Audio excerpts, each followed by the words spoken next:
relanzan un producto. ¿Por qué? Y porque la vaca lechera, que era la lastre, ya estaba perdiendo facturación. O sea, vuelvo a insistir con esto. No piensen en términos de blanco-negro, Guille. Si ustedes tienen un portafolio de productos, en ese portafolio van a tener todas las opciones. Todas. Pensé en una sanguchería, si querés, qué sé yo. Vas a una sanguchería y vos ves que hay vaquitas lecheras, que hay productos perros que los terminan de sacar, terminan no haciéndolo. Hay productos estrellas que salen, se hacen famosos con los negocios, lo mismo. El otro día he visto que reabrieron, con otro nombre, obviamente, otra gente, debe ser un negocio ahí al lado de la catedral, donde estaba al lado del obispado. Lleno de gente, hacían cola, todo nuevo, uno Patagonia se llama, el otro no sé cuánto, hacían cola, todo, la gente parada esperando para sentarse. Y ese es un lanzamiento. Ahora, si vos te pones a preguntar más allá del éxito furibundo, que es típico de este tipo de cosas, todo el mundo va a ver de qué se trata, es un producto incógnita. Y vamos a ver la facturación dentro de 2 o 3 meses para entender si realmente entra en la etapa de crecimiento o no. Y después su etapa de madurez y después perrito y cae. Y uno ve en la gastronomía, aparecen y desaparecen, aparecen y desaparecen, y algunos quedan. Y los que quedan, quedan porque tienen un público adepto que se mantiene, sigue, se renueva la carta muy poco cada tanto, gente más bien tradicional, viven con lo que están haciendo, son una especie de rabiola en lo gastronómico. O sea, nunca hay que pensar en que esto es blanco o esto es negro. En el caso del parcial que ustedes tenían productos incógnitas, tenían vaca lechera y tenían estrellas. Tenían las 3 cosas. No he detectado ningún perro en ese, al menos yo, en ese caso. Pero sí tenían 3. Tenían productos estrella, tenían productos incógnitas y tenían vacas lecheras, las 3. Si vos estás vendiendo encurtido de hace 20 años y lo seguís vendiendo, es una vaca lechera, que vos le pongas después una proveeduría, impulses un poco más la venta y todo lo demás, no cambia la situación de la facturación, sigue siendo una vaca lechera. Ahora, tu lanzamiento del restaurante con todas las características, bla, bla, y bueno, ese era tu producto estrella. Y todavía se mantenía estrella, estaba sobrepedido, etc. Y había productos incógnitos, por supuesto que había productos incógnitos. Lo que estaban armando de nuevo, lo que habían puesto los fuegos, las cosas que estaban haciendo, no eran todas incógnitas. O sea, yo después de poner 2 fines de semana, por más que tenga éxito los 2 fines de semana, no significa que el producto no sigue siendo incógnita. Los productos se ven en una coordenada de tiempo, no se ven hoy y mañana. Por eso te di el ejemplo de los 2 negocios que han abierto. Se amontonada la gente. Bueno, vamos a ver, dentro de 3 meses veamos qué pasa. O sea, de esto se trata, Guillermo, no es hoy es la definición. No, si ustedes miran, vuelvo a insistirle los marcos teóricos, porque por ahí ustedes piensan que los marcos teóricos muerden, en vez de sentarse a entenderlo. Si ustedes miran las etapas de Theodore Levitt, que marca Theodore Levitt, van a ver específicamente los ingresos por venta. Y eso es lo que maneja todo. Porque en definitiva me da los flujos de efectivo. Y ahí claramente en una coordenada de tiempo, en las abscisas, están las etapas: introducción, crecimiento, madurez, declinación. Y eso es tiempo. Tiempo. Es el paso del tiempo lo que me va marcando esto. Y vuelvo a insistirte, es una paleta de productos. Obviamente, si produjéramos una sola cosa, sería distinto. ¿Qué más? ¿Te quedó claro, Guille? Sí, profe, ahí con los ejemplos que tiró, o sea, no me había puesto a pensar que podíamos tener los 3, pero sí, tienen razón. No sé, me queda claro esa parte. ¿Podríamos ir a cadena de suministro, profe? Sobre lo que era cadena eficiente, cadena rápida. Quería confirmar por ahí lo que había puesto en el parcial para repetirlo y si no, bueno, cambiar por ahí, está mal. ¿Qué parte específicamente de la cadena querés ver? cuando hacemos el análisis de los 10 factores, yo había asimilado que era una cadena eficiente, porque por los factores que tiene, básicamente no hay inventario, la prioridad competitiva y demás, pero no sé cuál es el perfil. Primero dejemos en claro que la mayoría de las cadenas, respecto de los 10 factores, 12 factores, siempre va a haber factores que patean para el otro lado. Lo que uno puede decir desde el punto de vista del enfoque estratégico es que nos asimilamos mucho más a tal tipo de cadena. Lo que uno tiene que considerar, lo que es determinante en una cadena de suministro, es la demanda. Es lo primero. Justamente, no se olviden que ustedes están analizando una cadena de suministro por el carácter de la demanda como factor de selección. Y esto es lo que tiene que quedar claro, Guille. Si yo estoy hablando de un enfoque estratégico y diciendo que el carácter de la demanda es el factor de selección, hay pocas cosas para hablar. Son 10 los argumentos que vos tenés, pero el primero y el más duro es la demanda. Entonces, si vos ya partís de una demanda previsible con bajos errores de pronóstico, ya estás en una cadena de suministro eficiente, de entrada. Fíjate lo que te estoy diciendo. Las otras son de un menor peso relativo. Obviamente, hay prioridades competitivas que yo puedo no asimilarlas totalmente. En el caso, por ejemplo, del parcial anterior, una de las cualidades de una cadena de suministro eficiente te dicen bajo costo.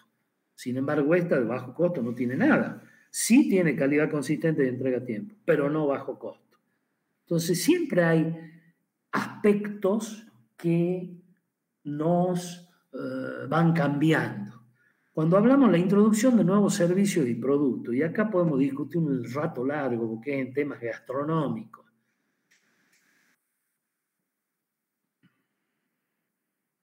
El que entienda gastronomía, el que sepa de gastronomía, creo que me va a entender mejor. Las variabilidades de los productos en una cadena de comida, en definitiva, yo la tengo que mirar en función del tiempo y en función de los ingredientes que maneja en general. No tanto como una línea de producción desde el punto de vista del producto. Y entonces acá la discusión de frecuente e infrecuente la podemos tener. Obviamente los márgenes de contribución. Una cadena de suministro eficiente es característica, o sea, sí o sí tiene que estar en una estrategia de bajo costo. No se puede concebir una estrategia de bajo costo sin una cadena de suministro eficiente. Sin embargo, negocios de este tipo, los márgenes de contribución son altos, no son bajos, son altos.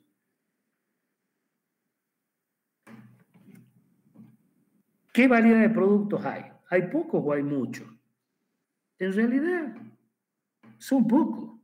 Cuando uno mira los productos desde el punto de vista de los productos que administramos como granja, son poquitos. Si uno los mira desde el punto de vista de los productos que administras como lo que hace el chef en el restaurante, y son medios, no llegan a ser mucho. La estrategia de operación. Y la estrategia de operación está dicha en la misma línea. Vos estás fabricando para mantener inventario, básicamente. ¿Por qué?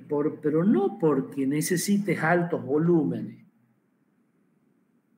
ni tengas servicios y productos estandarizados, sino porque tenés una necesidad que te quema las manos, que son productos perecederos.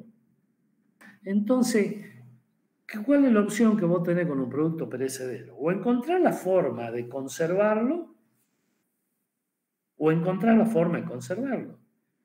Bien, ellos, ¿qué es lo que hacen? Utilizan una parte y la otra parte la conservan, no la tiran. O sea, si vos estás teniendo hoy una cosecha de tomate y la vas a tener en el invernáculo por los próximos 3 meses, tendremos 3 meses que van a consumir tomate, pero no se consumen todo el tomate que vos tenés. Entonces, ¿qué hacemos con el resto? Y envasamos, salsa, mantenemos. Es una fabricación para mantener el inventario. En realidad no es para mantener, es para generar inventario, que lo vas a utilizar a futuro por una necesidad de tu propio negocio. Colchón de capacidad. Y en estos casos los colchones de capacidad son siempre altos. No son colchones de capacidad bajos. Vos cuando producís y tenés la tierra suficiente como para producir en exceso y es lo que hacés. Si no, no venderías. O sea, el hecho de tener una proveeduría en la cual vendes productos no estaría. O sea, tu colchón de capacidad es bastante elevado. La inversión en inventario también es alta. Obviamente, si yo fabrico 10.000 kilos de tomate y solamente consumo 1.000 y me quedan 9.000, y los 9.000 lo tengo que hacer salsa, lo tengo que hacer tomate al natural, lo tengo que transformar de alguna manera para guardarlo, no lo puedo tirar, más allá del tomate que venda. Los tiempos de entrega. Y los tiempos de entrega, en este caso particular, y tiene que ser justo a tiempo, no hay otra opción. En este momento vos estás trabajando en un restaurante. Entonces, no estamos en un supermercado donde yo tengo una rotación de inventario que me vuelve loco. No, es simplemente el inventario que yo necesito, los tiempos de entrega tienen que ser los justos y necesarios para la actividad que estoy realizando, que no es una actividad de loco, es una actividad gastronómica planificada a largo plazo y todo lo demás. Selección de proveedores. Y bueno, en este caso particular, más allá de que soy mi propio proveedor, integración vertical, que ahí andaría en lo que son precios más bajos, calidad consistente, entrega a tiempo, etcétera, en los otros proveedores que yo tengo, también están básicamente, si saca los precios bajos, la calidad consistente y la entrega a tiempo. Pero también tiene elementos de variedad, elementos de personalización y de calidad superior. ¿Por qué? Porque estamos hablando de productos artesanales de la zona, entonces tienen esas características, nos gusten o no nos gusten. O sea, en otras palabras, cuando uno analiza una cadena de suministro, lo que uno analiza es la realidad. Y después, en función de la realidad, dice, bueno, esto es obviamente una cadena de suministro mixta, pero con la mayoría de los elementos eficientes. Y si uno lo mira, sí, es eficiente. O sea, sé lo que va a pasar, puedo planificarlo, puedo de antemano, o sea, la demanda está perfectamente predeterminada. Vos sabés lo que tenés en el campo, sabés lo que tenés en depósito, sabés lo que vas a carnear, sabés lo que tenés para cosechar, sabés lo que vas a comprar en la zona. O sea, es totalmente eficiente. Pero siempre tenés que analizar ítem por ítem. No te queda otra.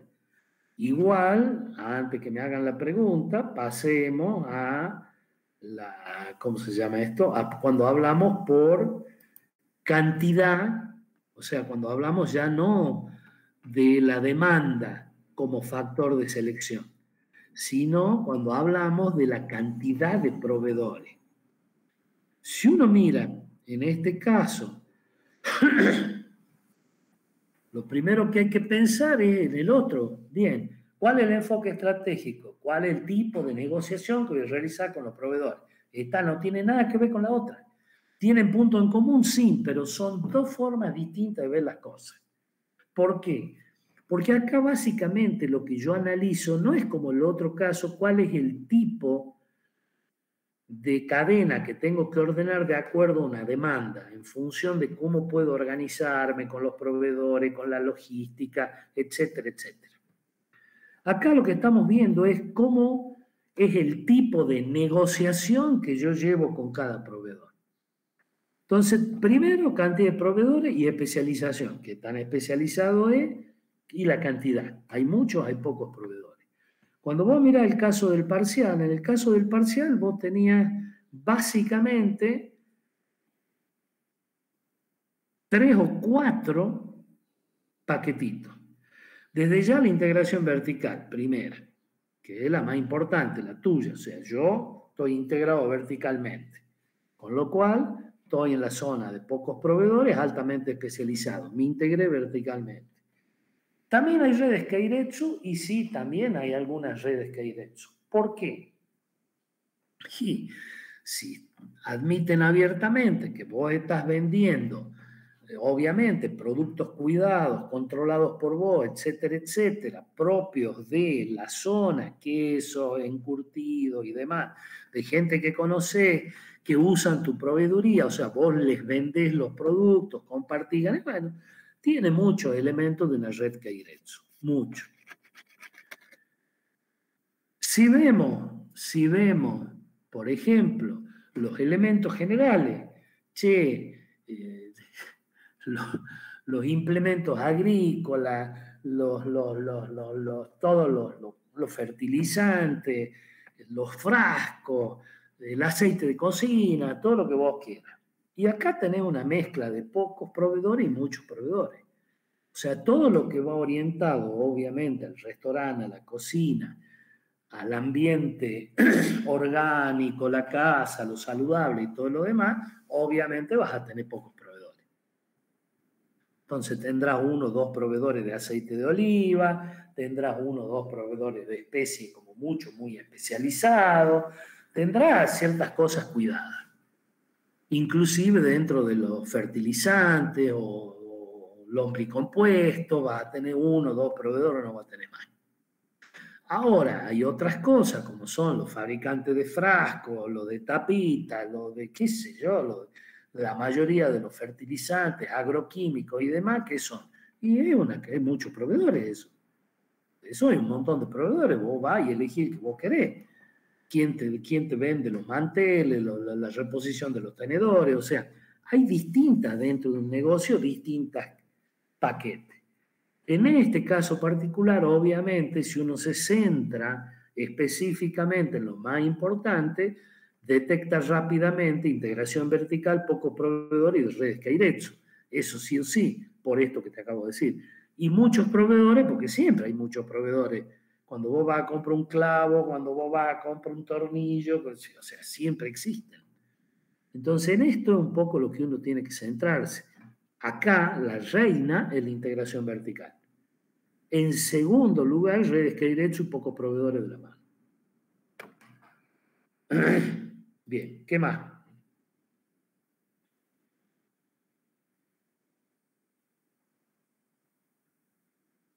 De esta parte creo que no, profe, me quedó muy claro el tema de la... Entonces nos centramos directamente en la demanda como factor principal. Eso no lo sabía, digamos. Yo le daba el mismo valor a todo directamente.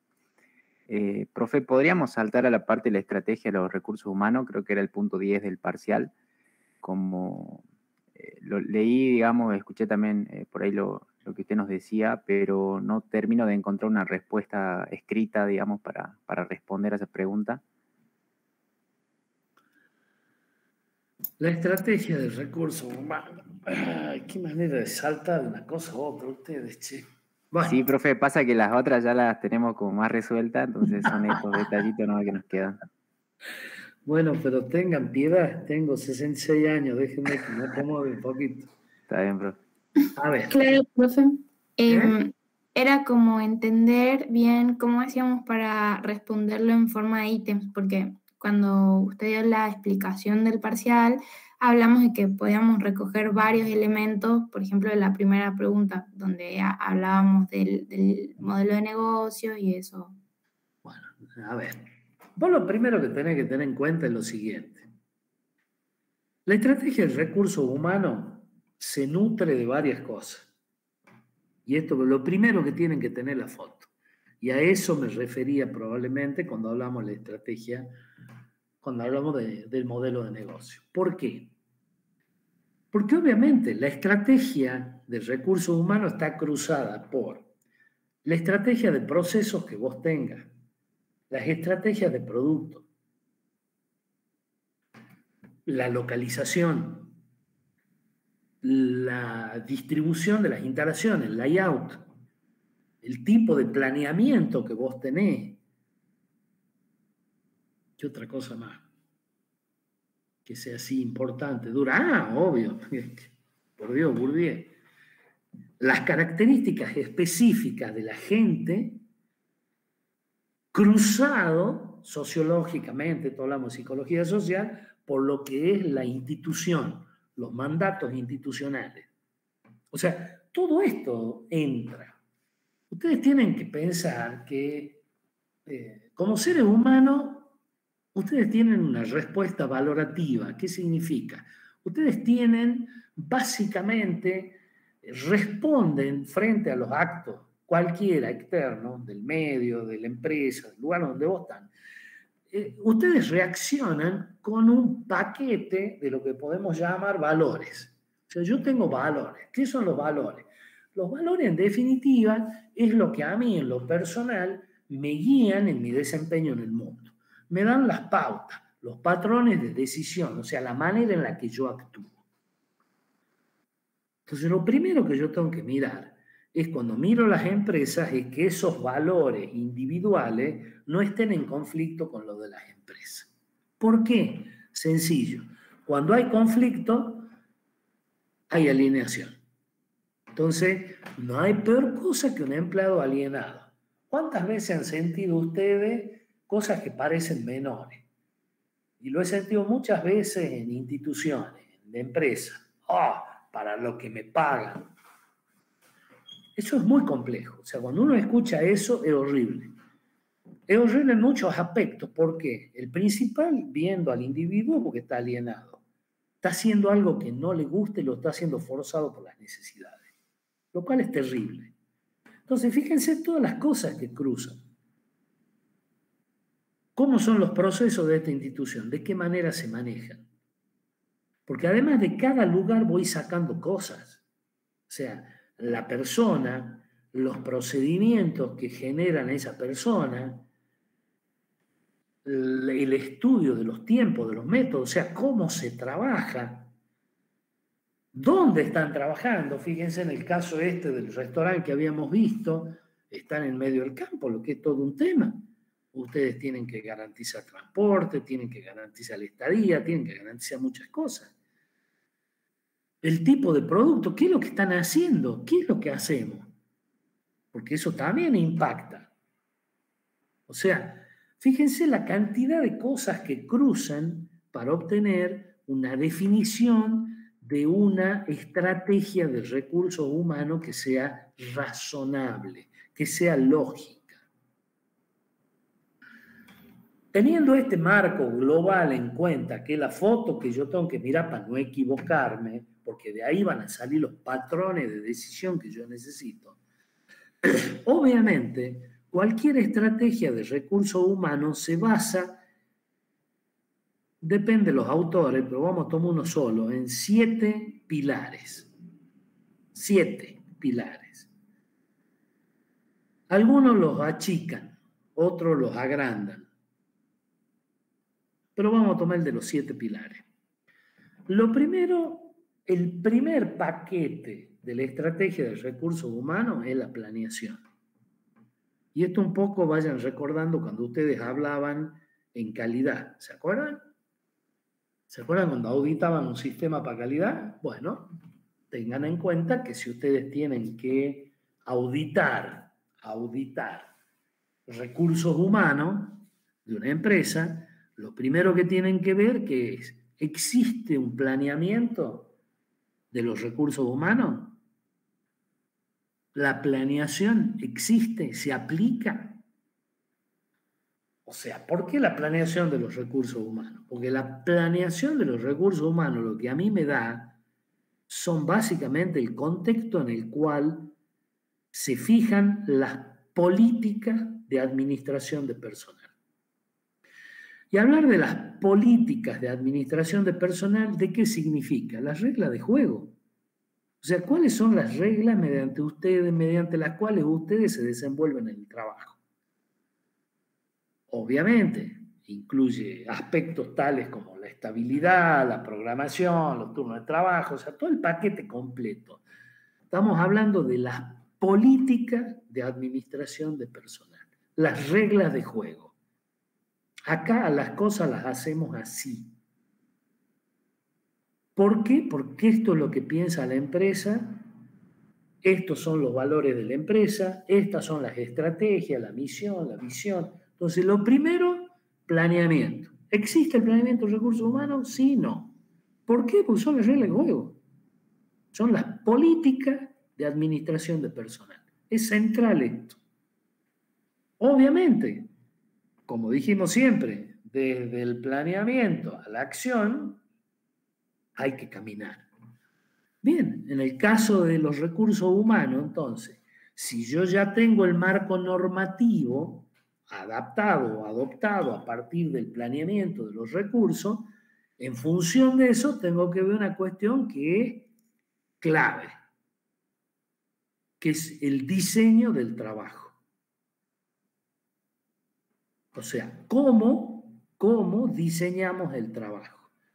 En otras palabras, cómo dividimos la gente en el trabajo, cómo identificamos con el trabajo individuos o grupos en función del diseño del proceso, del producto, de lo que fuera. ¿Cómo?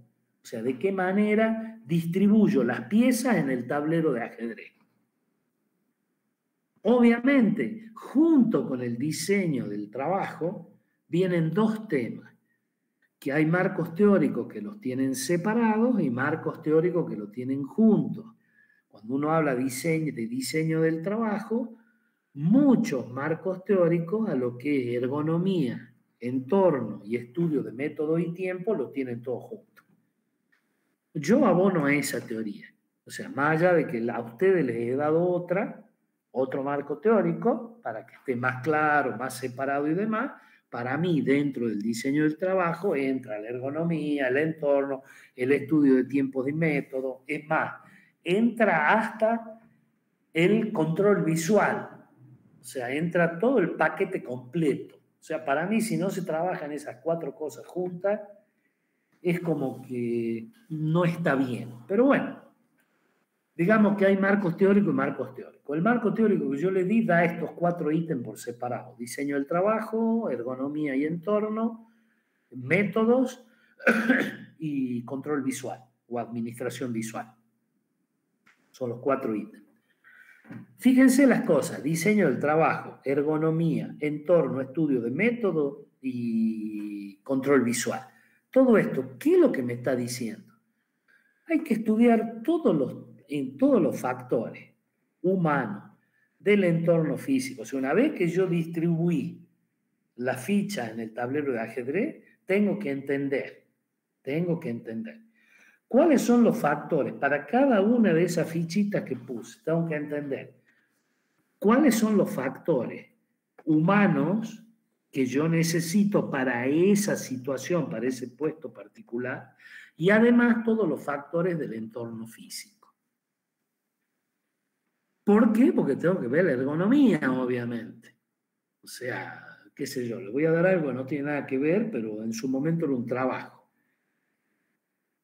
San Martín, cuando formó el cuerpo de granaderos, puso una serie de requisitos y condiciones. Los requisitos y condiciones estaban relacionados, todavía se mantienen hoy, a la altura y a la fortaleza del individuo. O sea, si uno tenía menos, y estamos hablando en una época donde eran mucho más petizos que ahora, si uno tenía menos de 1,80 m, olvídate, no podía ser granadero, salvo que tuvieras condiciones excepcionales.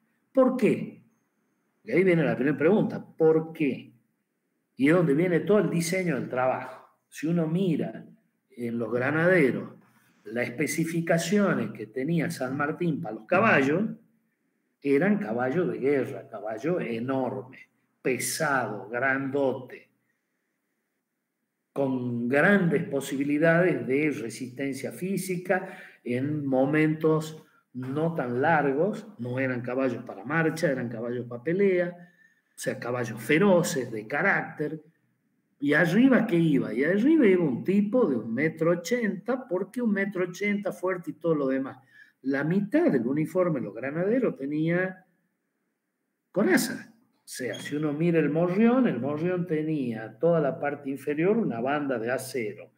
No sé cómo se llama, la visera era de acero.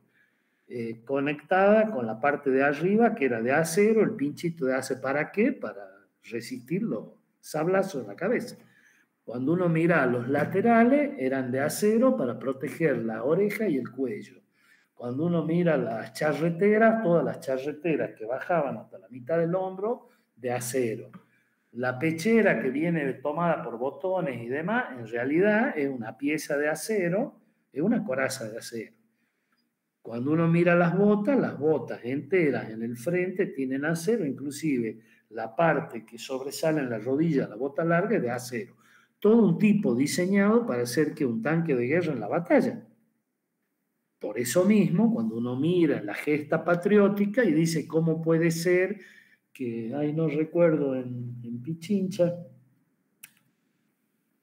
no me acuerdo si era Lavalle o quién era, el que carga creo que con 80 granaderos a 500 dragones españoles y los derrota, los carga 4 o 5 veces.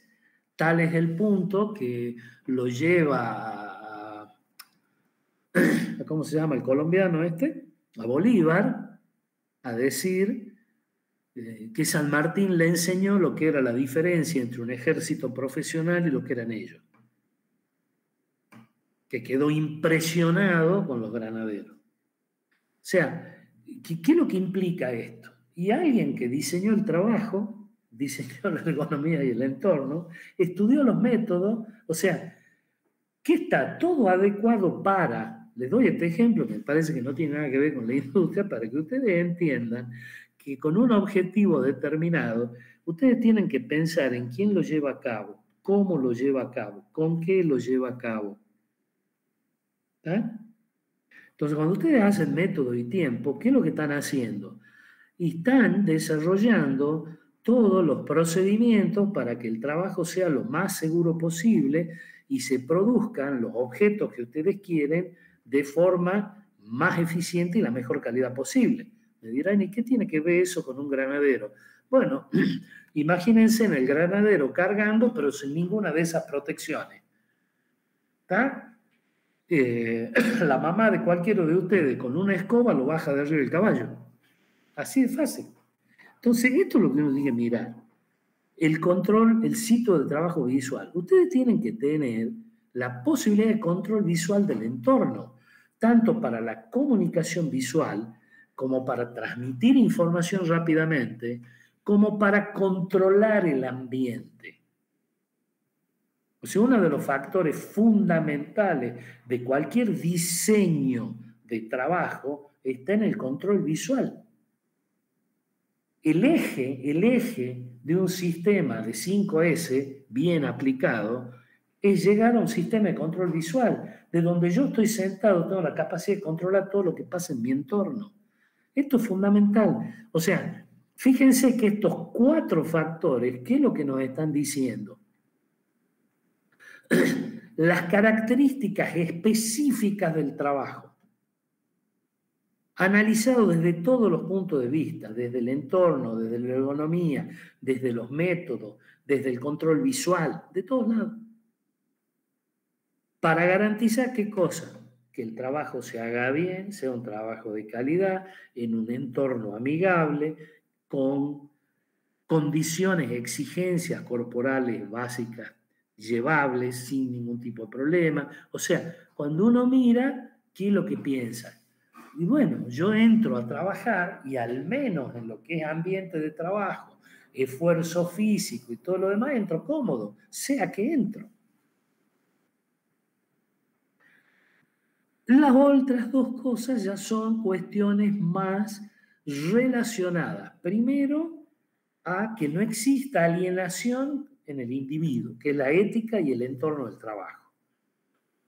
Y yo realmente este tema de la ética y el entorno de trabajo, que es en definitiva las oportunidades, el pago equitativo, los conceptos éticos del individuo con los que no se enfrenten con los conceptos éticos de la empresa y demás, para mí ese es un ítem que debería ir, no les digo junto, pero tiene que ir inmediatamente después de lo que es la planeación.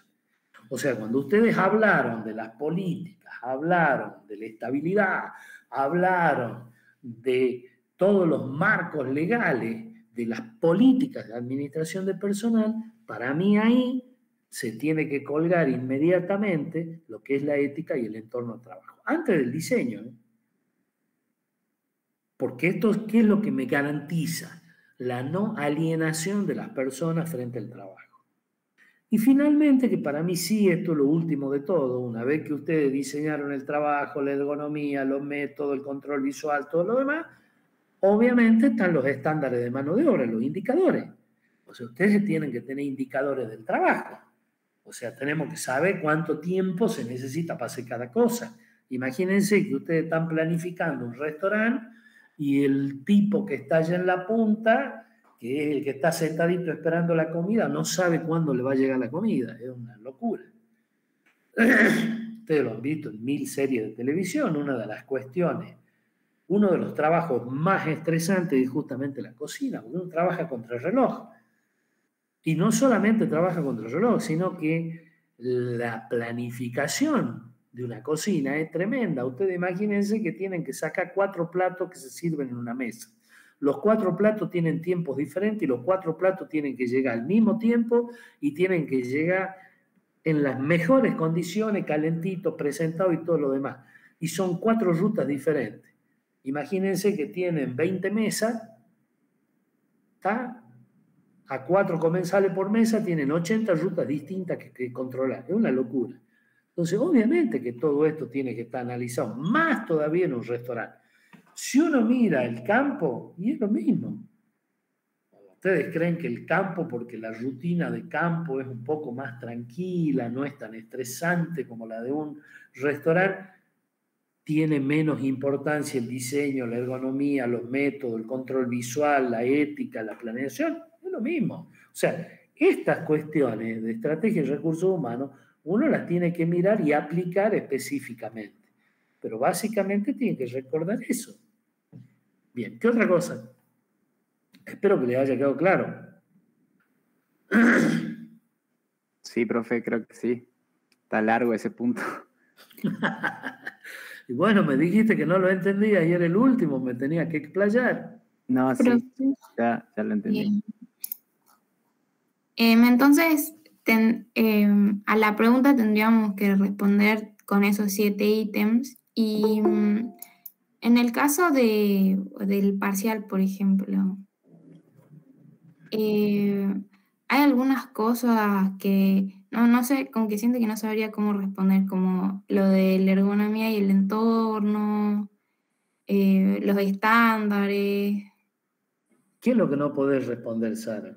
¿Qué significa ergonomía de una tarea? Como ¿Dónde estás sentada, Sara? en ¿O una estás silla. parada?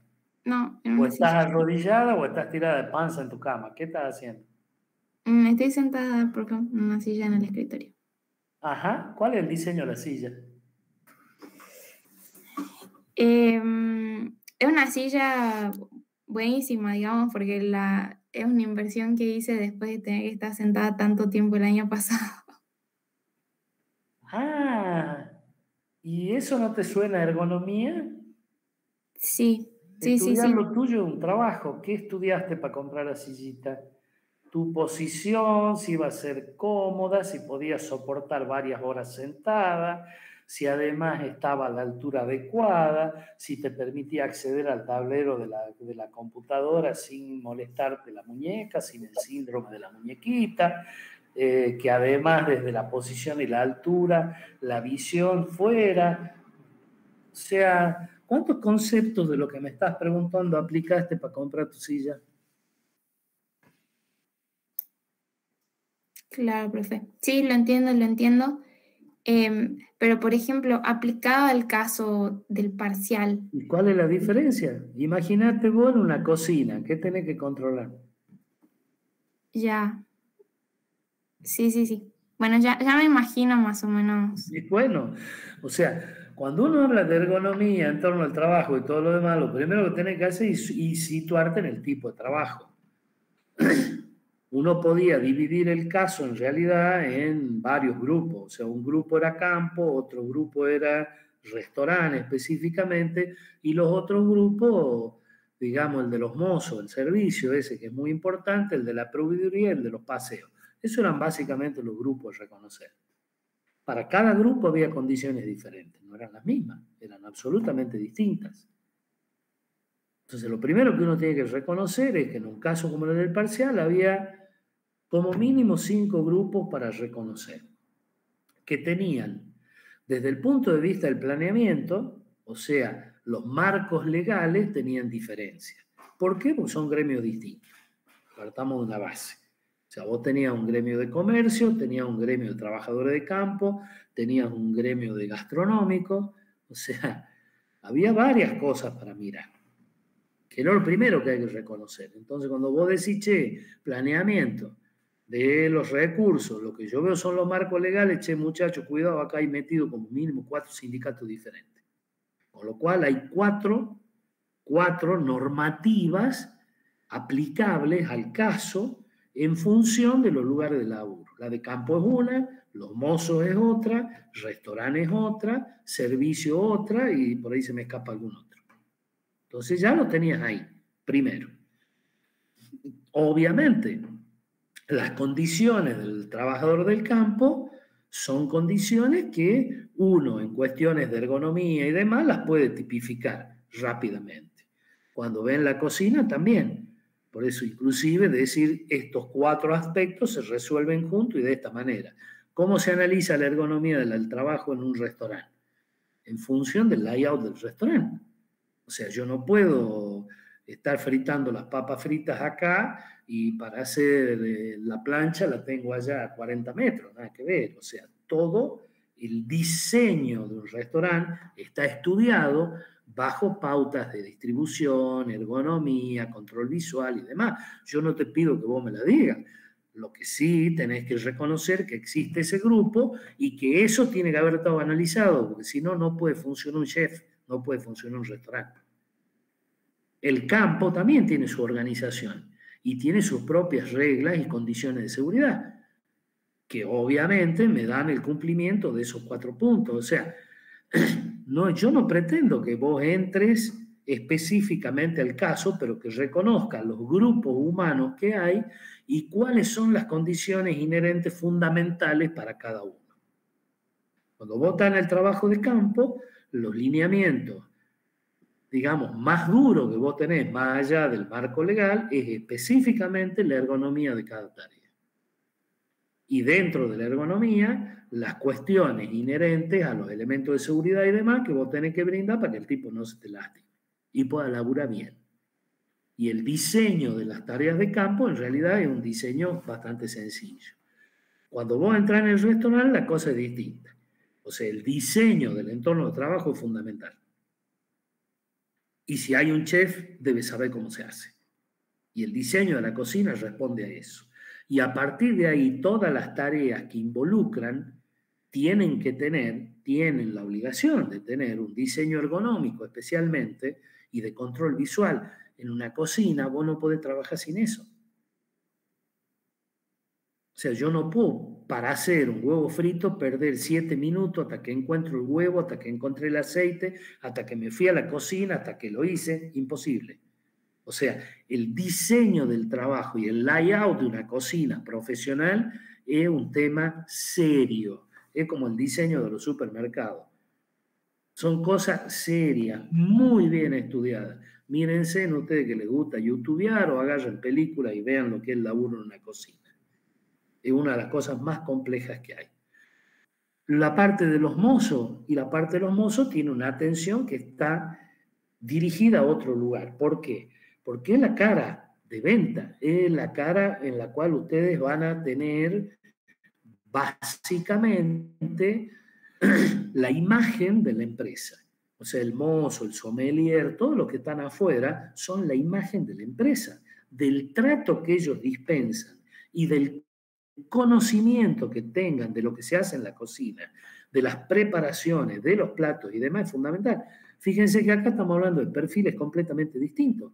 ¿Y acá dónde tenés que centrar? Yo en la cocina, ¿qué necesito? Capacidad de trabajo en equipo, necesito que estén focalizados, que conozcan el laburo de la cocina y demás. Me voy al campo, ¿qué tal? ¿Qué necesito? Fuerza física, conocimiento de la tarea.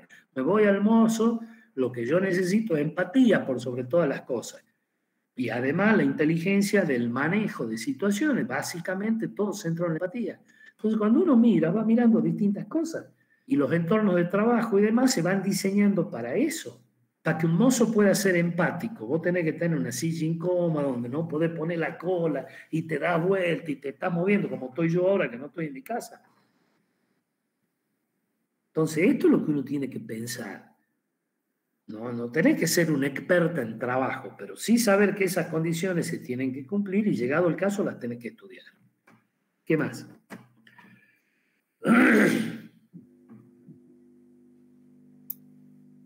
Buenísimo, profe.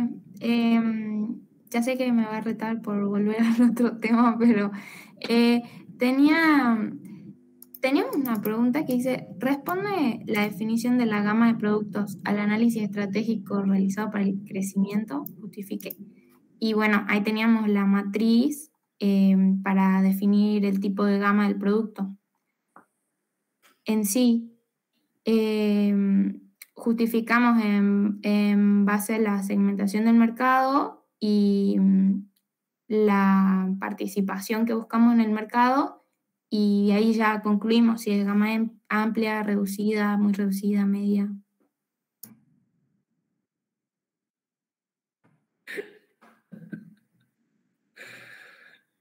Sí, obvio que es así. O sea, cuando vos trabajás la gama de productos no la podés trabajar como vos quieras en función de lo que a vos te ocurre. Vos lo primero que tenés que entender es el mercado. Y volvemos siempre para el mismo tanto. Che, el mercado es segmentado, muy segmentado, poco segmentado. Vos querés una baja participación, querés una alta participación. Y ahí se sienta todo. O sea, de nuevo, volvemos.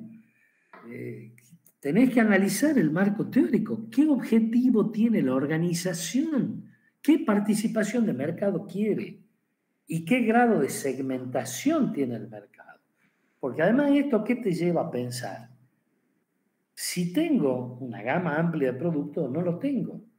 Si yo soy una librería, quiero poner una librería, es impensable que vos pienses en una librería en la cual solamente voy a vender Virome y A4. No, vas a terminar no vendiendo. ¿Por qué? Y porque la gama de productos de librería es tan amplia que yo hoy, en las condiciones actuales de administración de mi tiempo, por más que necesite una Resma 4, pero si necesito además virome, marcadores, borradores, cuadernos, 10 cosas más, y no voy ahí ese boliche. ¿Por qué? Porque pierdo tiempo. Entonces, todas estas cuestiones uno las tiene que tener en la cabeza. Entonces, la gama está estudiada y la segmentación, obviamente, respondiendo a la segmentación del mercado, pero en función a la participación que vos estás queriendo tener. Entonces, de acuerdo al tipo de negocio que vos te estás planteando, el tipo de negocio ya básicamente te fija, te establece un ámbito de gama. Si vos estás en un supermercado, ya es gama amplia, ni lo discutimos. No hay otra forma. Si vos estás en una sanguchería, qué sé yo, Chiro, no sé, no se me ocurre otra hoy, y estás en una gama muy reducida, ¿cuántos sanguchitos tenés? 5, 10, 20. Entonces, uno lo que tiene que tratar de ver es el mercado, ¿está segmentado? ¿No está segmentado? ¿Cuál es la participación que vos buscás? ¿Cuál es el tipo? Esto es el tema. Entonces, que obviamente uno pueda transformar un Chiro en un McDonald's, no tengo duda. Que le faltan algunas cositas a Chiro para transformarse en McDonald's, tampoco tengo duda. Pero uno mira dos negocios que aparentan ser muy parecidos y tienen muchos elementos particulares que coinciden, sin embargo responden a dos modelos de negocio que no tienen nada que ver uno con el otro. Y sin embargo trabajan sobre prácticamente los mismos mercados. Entonces, hay que mirar. No. Esto no es el problema de planeamiento para ustedes, y se lo dije el primer día, que 2 más 2 no da 4. 2 más 2 da 3, da 2,5, da 1,5, da 6,5. Ese es el problema. Entonces, todo lo tengo que acomodar y ver en el marco teórico, porque nunca me tengo que bajar los marcos teóricos, en el marco teórico, pero aplicado en el caso concreto. Y entender qué aspecto del marco teórico es lo más importante.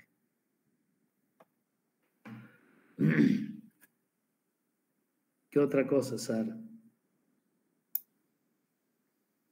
Listo, profe.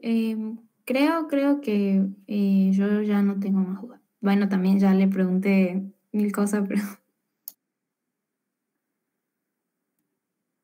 ¿Alguien más? ¿Algo? Yo tampoco, profe. Una consulta del parcial nada más. Algunos chicos estamos viendo la posibilidad de ir a ver si podemos pelear la promoción. ¿Estamos como a tiempo para hacer el trabajo final o no sé cómo estamos con el cronograma? Y siempre están a tiempo de hacer trabajo final si es que se ponen la pila y lo hacen. Pero estamos a 2 de diciembre y yo las notas como máximo las tengo que entregar el fin de semana que sigue. Las podré entregar la otra semana, pero nada más, porque si no, yo no puedo esperar. Y eso se lo dije el primer día. ¿Por qué? Y porque tengo chicos de esta promoción que quieren rendir examen. Y si yo no paso las regularidades, están fuera. Esto se lo dije el primer día. Cuando ustedes empiecen a hacer, empiecen con la materia, arranca, ustedes tienen que arrancar el caso si quieren hacer. No, ¿para qué voy a gastar esfuerzo al cohete? Te espero el resultado del primer parcial y después veo, y el después veo se muere. Porque es muy difícil hacer, si no lo tienen ya armado, un trabajo de análisis de una empresa en 5 días. Normalmente un trabajo de esta naturaleza se hace en la PPS y dura 1 mes y 200 horas. Este es el punto. Si ustedes lo pueden hacer, háganlo, yo no tengo problema. Y si lo hacen, se lo corrijo. Pero los plazos se cumplen, cuidado. Y lo sabían el primer día. Yo entrego la nota en tiempo y forma. Sí, profe. Es más, te digo. Sí, tenemos un avance. Es más, te digo, Guille. 2 años entregué tarde para darle lugar a las promociones. ¿Y sabes qué? Tuve quejas de alumnos porque no había entregado las notas. O sea, los mismos que me piden que les amplíe son los mismos que después denuncian en secretaría porque no están las notas.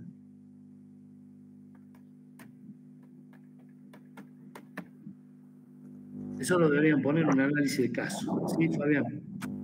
Buenas, para determinar el tipo de sistema de control de inventario, ¿qué factores hay que tener en cuenta y si a la hora de priorizar alguno para definir el tipo de sistema de control?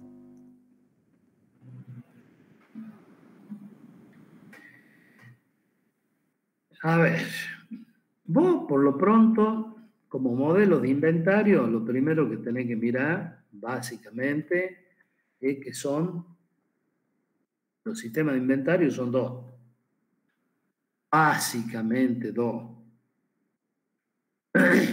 Que en definitiva, los inventarios P y los inventarios Q. O sea, el modelo de inventario de periodo único o el modelo de inventario de cantidad de pedidos fija. ¿Qué es lo que uno tiene que tener en cuenta por sobre todas las cosas? ¿Qué es lo que más importa? Vos tenés un marco teórico en los modelos de inventario que te va a decir cómo son la cantidad de pedidos, dónde lo vas a hacer, el tipo de registro, tamaño de inventario, tiempo para mantenerlo, el tipo de pieza, y creo que no me queda nada más en el tintero. Y en definitiva, con eso vos determinás los costos para mantener el inventario, los costos de preparación, los costos de ordenar, los costos asociados a demanda no servida y los tiempos de preparación, que básicamente es donde se mueve toda la historia. Lo que vos tenés que entender es que cualquier modelo de gestión de inventario funciona en tanto y en cuanto vos seas capaz de conseguir el mínimo costo del total del conjunto de los costos. ¿Por qué te digo del total del conjunto de los costos?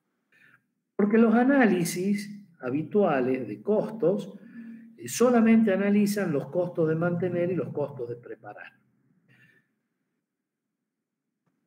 Ahora, hay costos que están asociados a la demanda no servida, hay costos que están asociados a la preparación de la máquina, o sea, al tiempo de parada y a las pérdidas por parada. Pero como modelo de inventario tenés dos, el Q y el P básicamente. Ahora, ¿qué tengo que ver cuando yo voy a seleccionar un modelo de inventario? Una de las cuestiones fundamentales son la sistematización de los registros de revisión. Y lo otro, el tamaño de los inventarios. Son las dos cosas que me tengo que centrar directamente. ¿Por qué? Porque la tecnología, cuando nos cruza interesante y hay ciertas limitaciones externas que también nos cruzan. Si yo tengo capacidad de tener las mediciones del inventario, los registros en tiempo real, cosa que hoy la tecnología me lo permite, la administración de cualquier tipo de inventario es prácticamente lo mismo. Sí va a haber en general una tendencia a que el modelo Q me va a dar menores tamaños de inventario que el modelo P. Ahora, el modelo P es mucho más fácil de administrar cuando tengo varios artículos y además relacionado a transporte.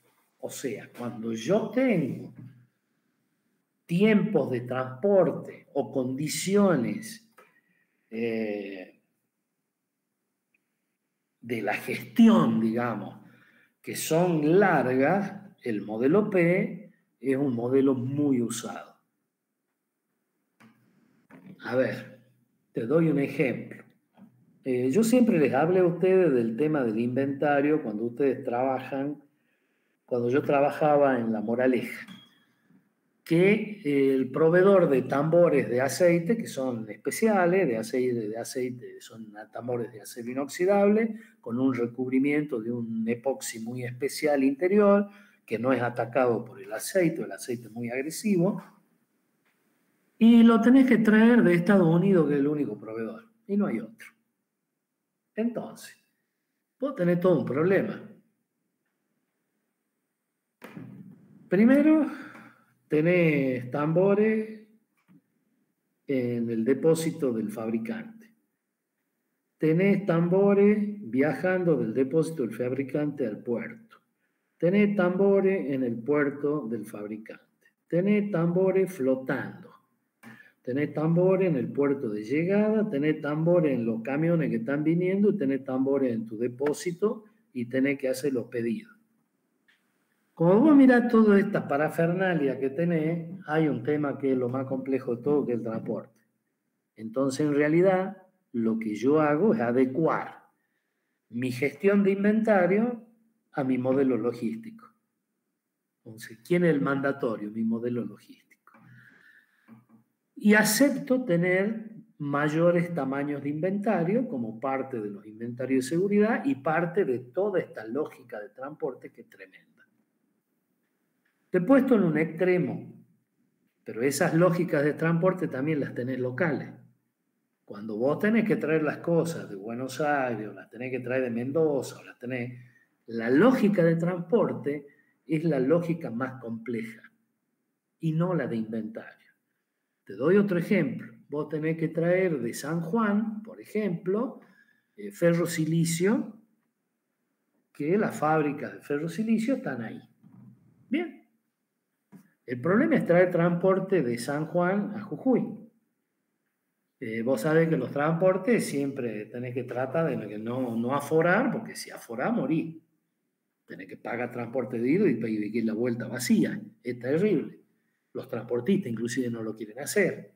Entonces hay dificultades para conseguir el transporte, hay dificultades para todo. Entonces, ¿qué es lo que habitualmente se hace, se adopta? Ir a un modelo de periodo fijo. ¿Por qué? Porque mi proveedor sabe que todos los días 15 de cada mes y los días 30 de cada mes me tiene que cargar un camión y me lo tiene que mandar. Y ya se negoció con la empresa de transporte que cuando llega acá lo descargamos y él ya tiene una carga pactada que lo lleva, no sé, a Rosario, a Córdoba, a Buenos Aires, descarga y ahí carga y la lleva a San Juan. Y puede el transportista cerrar el ciclo de transporte. Y eso hace que el no tener que pagar aforo, que es carísimo, carísimo el aforo, prefiero pagarlo como un mayor tamaño de inventario. Entonces, cuidado con estas cosas porque muchas veces nos situamos nosotros en el inventario, hace el análisis de inventario, ponemos la línea de producción y jugamos nada más que con la línea de producción y las variables de la línea de producción. Entonces a mí me llega algo y entra, o yo lo fabrico y lo voy consumiendo en forma simultánea, ¿tá? Y nos olvidamos de muchas cosas que van por fuera del tema de la administración y gestión de inventario, en los cuales las condiciones de borde son más complejas y más preocupantes que lo del modelo en sí.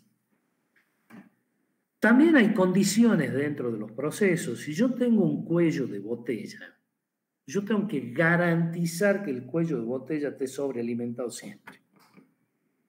Entonces ya admito de partida un tamaño de inventario mayor. Y garantizarlo en forma sistemática para no estar sujeto a pedidos, a esto, a que si hay transporte, todo esto que estamos hablando, generalmente en esos casos uno opta por los periodos P. Yo en cada periodo fijo monto una cantidad y es específico para el cuello de botella. Y tengo todo un sistema estructurado especial armado para atender el cuello de botella. Y el resto de la producción se trabaja con Q. O sea, esto es un poco lo que uno tiene que mirar. Y siempre tenés que entender que en realidad cuando vos diseñás un inventario, además de todo esto que te digo a la vuelta, lo más importante son los costos. Y no solamente los costos de órdenes y los costos de sostener inventario. Eso es importante. Pero también hay importancia, mucha importancia en lo que me cuesta preparar una máquina para que ande, para ponerla a punto. En los costos que yo tengo, porque se paró la fábrica, porque no tengo material. En los costos que yo tengo asociados cuando deje al cliente sin algo. Los costos que pueden suceder por perder el cliente o porque me ingrese alguien. O sea, cuidado que cuando vos no servís la demanda, bajaste las barreras de entrada, Porter te come crudo. Entonces, hay muchas cosas para mirar. ¿Cuál es el arte de esto? Vos tenés que encontrar que tu gestión de inventario sea aquella que se realiza al mínimo costo posible, tanto para ordenar como para mantener, o sea, tus costos administrativos in fábrica, versus todos los costos out fábrica y los problemas out fábrica, y además de eso tener muy clarito, pero muy clarito, lo que es el costo de una pérdida de producción, tanto en las barreras de entrada que estás bajando, en las posibles pérdidas de cliente, como en las pérdidas concretas de no percepción por no fabricar algo, por no tener algo en inventario. Entonces esto es lo que uno quiere mirar.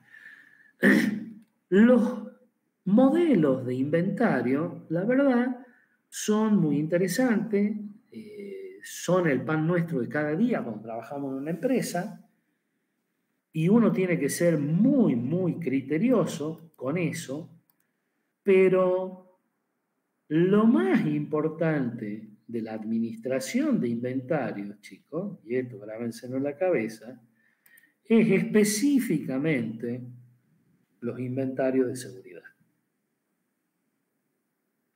Los cálculos de los inventarios de seguridad. Los cálculos de los riesgos que ustedes asumen al diseñar un stock de seguridad, considerando tanto las pérdidas de producción como las pérdidas de cliente, como los excesos de sostener ese inventario a lo largo del año. Ese es el tema más complejo y a la vez es el tema más importante de la gestión de inventario. ¿Qué otra cosa, Fabián?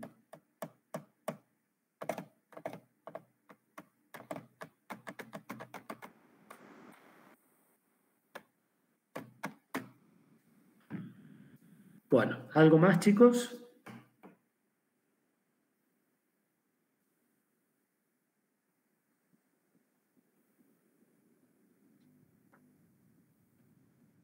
Y para seleccionar si es un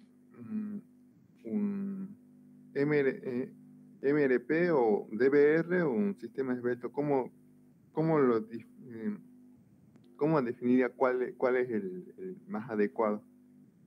Mirá, el DBR se define a sí mismo. Vos para tener una planificación DBR tenés que tener o un cuello de botella o un recurso que básicamente sea un recurso que sea escaso, digamos, que si bien, o sea, un recurso CCR, un recurso en el cual vos tengas riesgo. O sea, el DBR es específico para eso. O sea, un DBR funciona a la perfección en la medida que vos tengas un cuello de botella. Y se planifica toda la operación a partir del cuello de botella. O sea, a partir del proceso CCR, llamémosle así. Esto es muy importante, o sea, tener en cuenta que los recursos con capacidad restringida de una empresa son los que tienen que ser cuidados al máximo. No tiene que ser necesariamente un cuello de botella, pero lo que vos tenés que considerar es que cualquier planeamiento que vos hagas, vos siempre lo tenés que trabajar en función del recurso de capacidad restringida. ¿Por qué? Porque la velocidad, el nivel de producción hasta la productividad de una empresa se administra a partir del recurso de capacidad restringida. Y esto lo tienen que tener metido en la cabeza a fuego. Si yo pierdo producción, suponte que se me para la planta con un CCR, y yo quiero recuperar producción después, la máxima producción posible que tiene esa fábrica es la que le brinda el recurso con capacidad restringida. O sea, yo no puedo ir más arriba de eso. Ese es el límite al que puedo llegar. Entonces, cuidado con esto, porque cuando nosotros no tenemos CCR, nosotros administramos directamente un MRP, un MRP2, no hay ningún tipo de problema. Pero el DBR, como sistema de planeamiento, sí o sí tiene que se consideran los CCR. ¿Por qué? Porque es una limitación del sistema. Esa es la gran diferencia. El MRP está pensado en sistemas que no tienen limitaciones. O sea, en teoría, vos en un MRP2, vamos infinito, no hay problema, vamos infinito. Obviamente, estamos hablando de la tontera del límite. Pero digamos que dentro de lo que vos administrás, dentro de los ámbitos razonables de la demanda, de todo lo demás, tu sistema no tiene límite. El DBR es cuando vos tenés un recurso con capacidad restringida. Esa es la gran diferencia, la gran diferencia. ¿Por qué? Vuelvo a insistir, porque todo el planeamiento se debe hacer en función del proceso con restricción. Ahora, hay elementos en el MRP, hay elementos que uno puede usarlos en la lógica de procesamiento del MRP.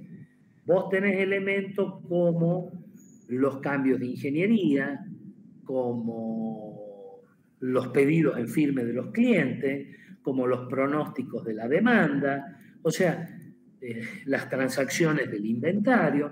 O sea, la lógica del MRP tiene un montón de elementos que uno los necesita para programar en un sistema DBR. Cuidado. ¿Cuál es la única diferencia real? Que vos trabajás en función del DBR y tenés que saber que la máxima capacidad que tiene el sistema es ese CCR.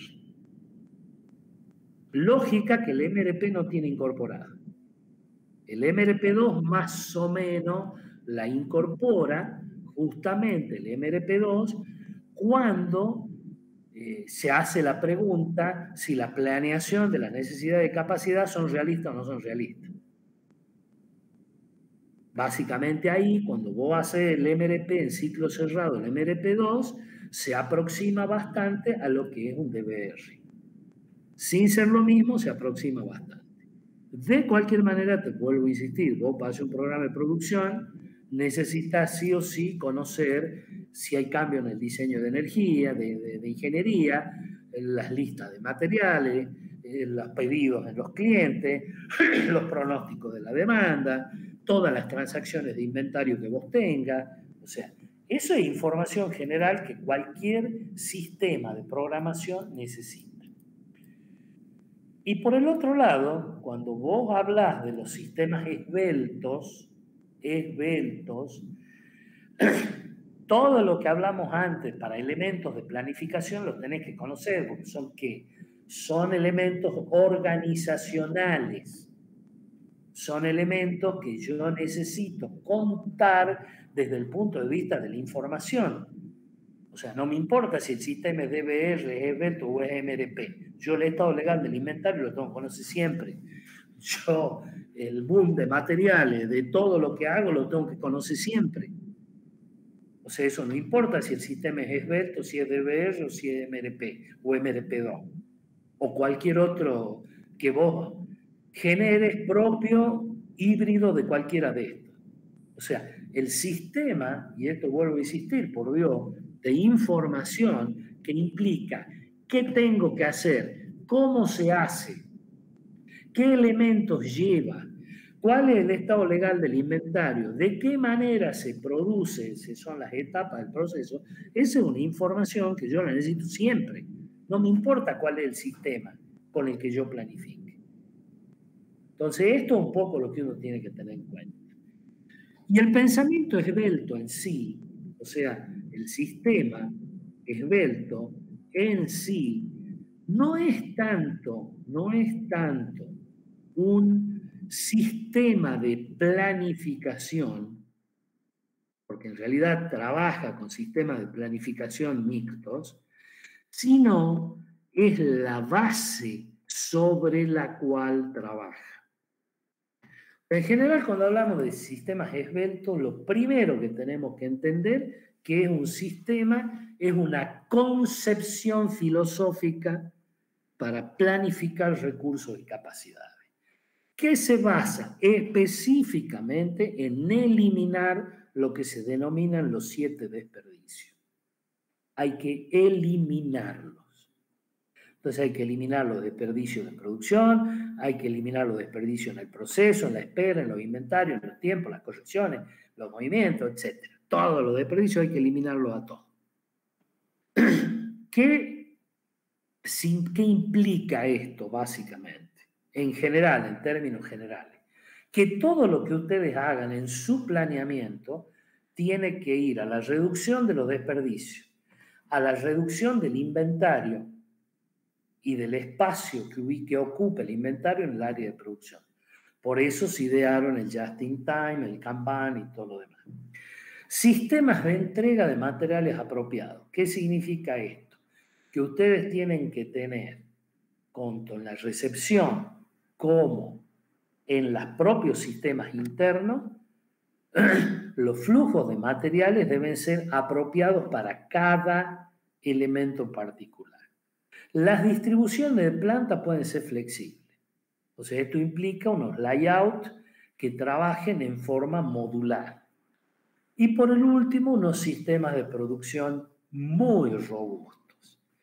Y al hablar de sistemas de producción robustos, estamos hablando de gente que trabaja en un sistema de producción que ha sido diseñado en función de Poca-Yoke, que en los sistemas, todos los sistemas están trabajados específicamente para que todo el mundo sepa hacer lo que debe hacer en el momento que lo tiene que hacer, con un criterio concreto que sigue la velocidad de la demanda.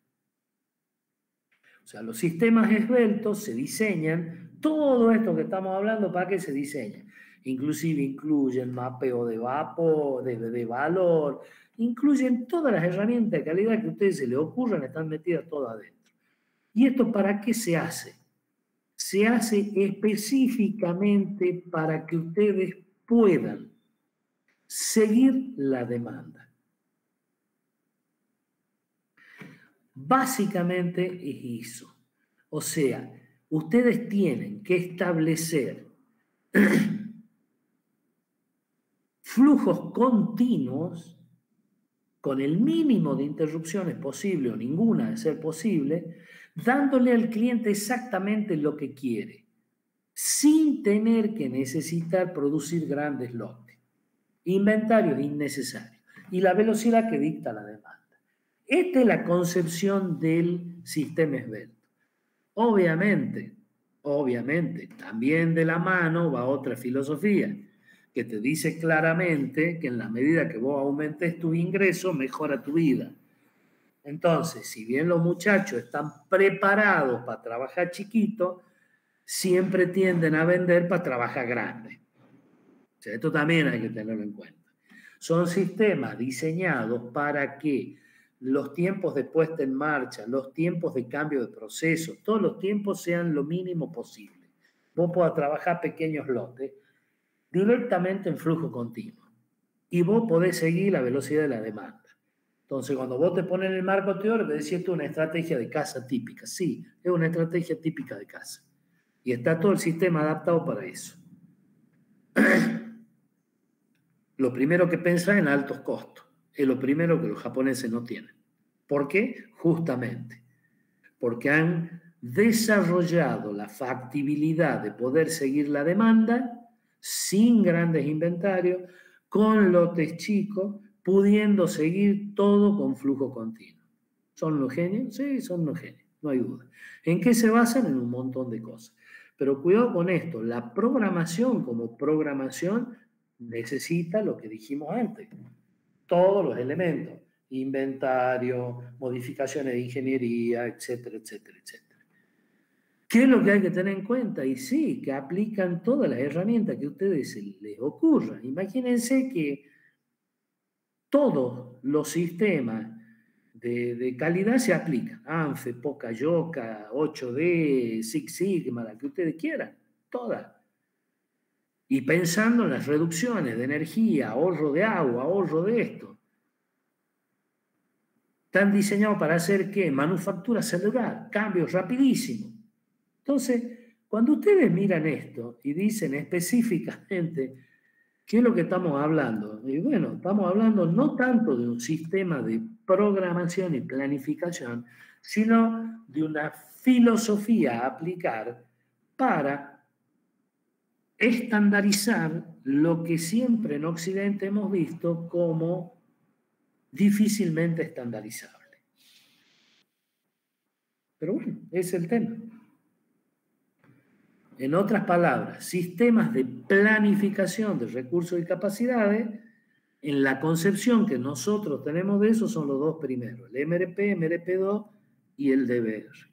Los sistemas esbeltos son más una concepción filosófica que tiende a que hoy por hoy vos podés planificar mediante un MRP2, un MRP o inclusive un DBR si se da el caso, y aplicar todas las herramientas de los muchachos japoneses, sí. Y en la medida que lo puedas hacer, tu planificación, tanto DBR como MRP, van a mejorar grandemente. ¿Por qué? Porque todas las herramientas que vos estás aplicando, ya sea Just in Time, Kanban, Poka-Yoke, lo que sea que hacen, facilitarte la vida. Si yo aplico Poka-Yoke, que en definitiva no es otra cosa que un diseño a prueba de estúpido, ¿qué significa? Y que vas a bajar las líneas, vas a bajar los elementos de montaje, vas a facilitar el diseño del montaje, etcétera, etcétera. Con lo cual, si vos tenés una línea de montaje, va a ser mucho más eficiente. ¿Y eso en qué se pelea con un sistema de programación de MRP o un DBR? Nada. Entonces, cuidado con estas cosas, porque hay que entender estos mix. Hay que entender cómo funcionan estas cosas. El 5S es una herramienta típica de los sistemas esbeltos. Vos no podés tener un sistema esbelto si no has desarrollado un sistema 5S. Ahora, te pregunto, ¿una empresa que planifica por MRP o DBR no tiene que hacer 5S?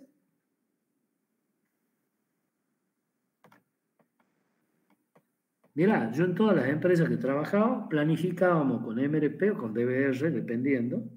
En general era más el DBR porque siempre teníamos capacidad de... En realidad trabajábamos en MRP en ciertas partes de la fábrica, DBR en otra parte, íbamos fraccionando y veíamos, y en todas aplicábamos las herramientas que los japoneses te dan. Y hace todo más eficiente. Si yo puedo tener menos inventario, si puedo tener menos piezas, si puedo simplificar mi proceso, si puedo tener control visual, si puedo aplicar ANFE y control estadístico de proceso, bueno, lo voy a hacer.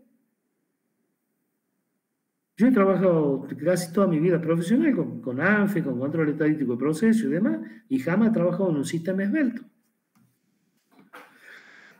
¿Qué va a hacer? Bueno, ¿qué más?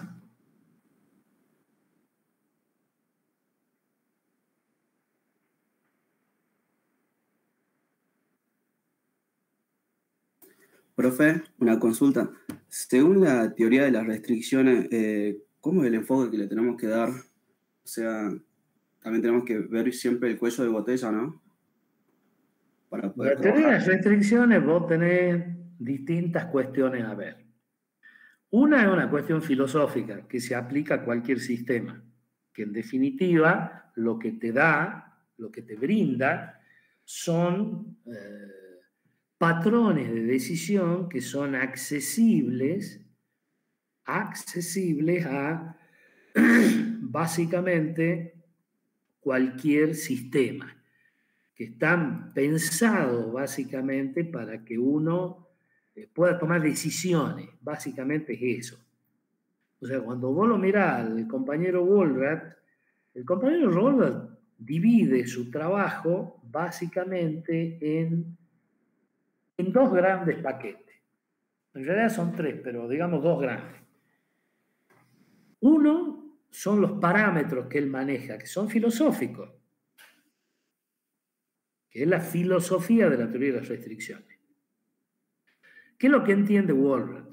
Que los indicadores tradicionales que vos manejás en una empresa, que se siguen manejando, cuidado, no es que no se manejen, se siguen manejando. Y esto es lo que hay que entender. No es que me disfrazo de Wohlrath y me olvido de lo tradicional.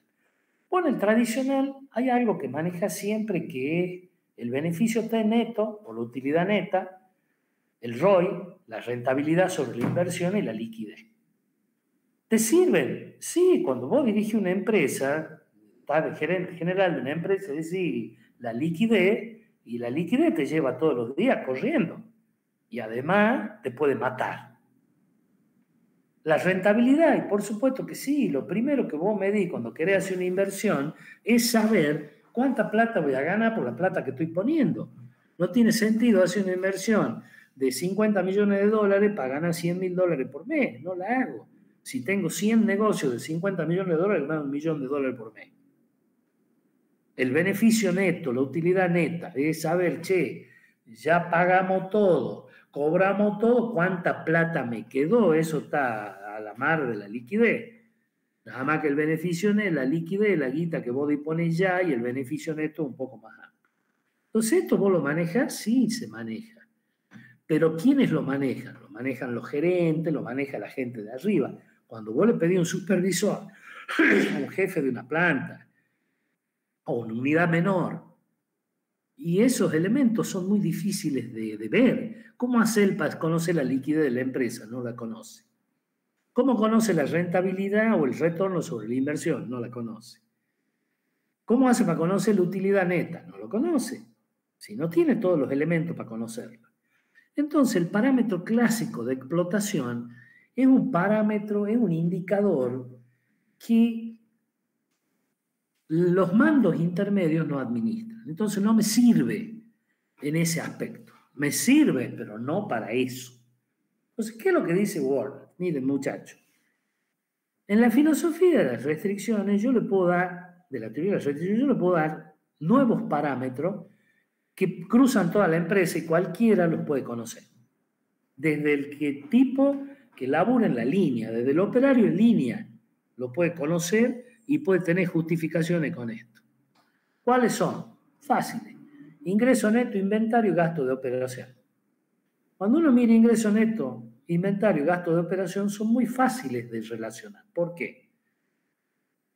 El ingreso neto, yo no necesito saber cuánto está facturando venta. Si yo estoy en una línea de producción, yo sé que si aumenté la productividad, mejoraron los ingresos netos. Si aumenté la producción, mejoraron los ingresos netos. Ya está, es todo lo que necesito saber. Si yo en vez de producir 2, produzco 3, y en vez de producir 2 con 3 unidades de materia prima, produzco 2 con 2 unidades y media de materia prima, sé que los ingresos netos están aumentando. Ya está. O sea, esto es muy fácil de ver en cualquier lugar. Inventario. El inventario es lo más fácil de ver. Si yo estoy en una empresa y veo que se amontonan las cosas adelante o atrás, aumentando el inventario. Si aumenta el inventario, estamos en el horno.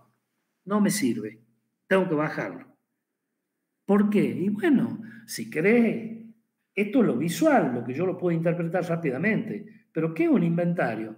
Un inventario es un recurso retenido innecesariamente dentro del sistema. Y todo recurso retenido implica pérdida de dinero. Es fácil.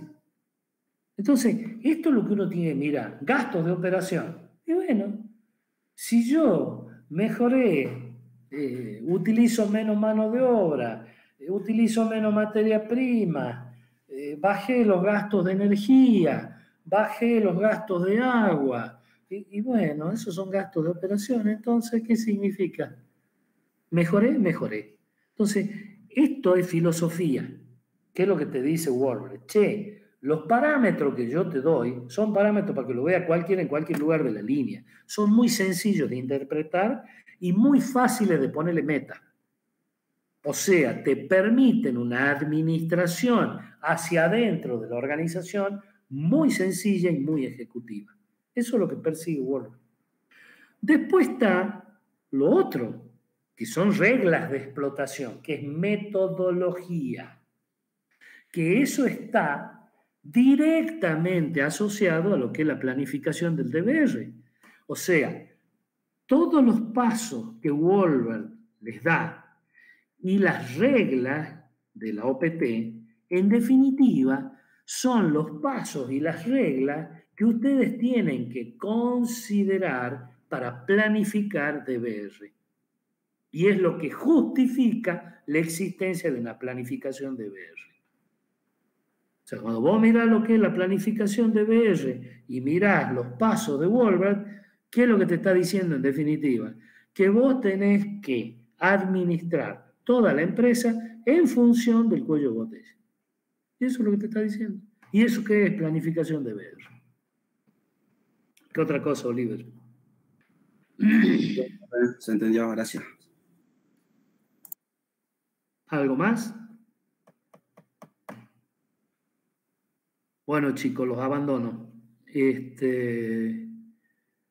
Hay un velorio en el medio y ya me está sonando el teléfono. Debe ser mi esposa. No sé si tienen alguna pregunta concreta más, se las contesto y si no, cerramos acá. Bueno. Por mi parte no, profe, gracias. Bueno, le voy a hacer una sola observación y esto para futuro. Todo esto que me están preguntando, si hubieran leído y llevado la materia más o menos el día, lo podríamos haber discutido en los coloquios. Y la mayoría de ustedes que tienen pretensiones de promocionar la materia, si hubieran trabajado, como les dije, desde entrada a la empresa, el caso, y empezar a desarrollarlo punto por punto, primer parcial, segundo parcial, y todo esto, hoy el caso ya lo tenían terminado, resuelto, y esta discusión hubiera sido más que nada una discusión para ver justamente la promoción, cómo hacíamos para hacer el trabajo. Pero bueno, eso es para que se lo pasen a los chicos de las próximas generaciones o los que se han quedado en el camino. Chao niños, hasta luego, gracias.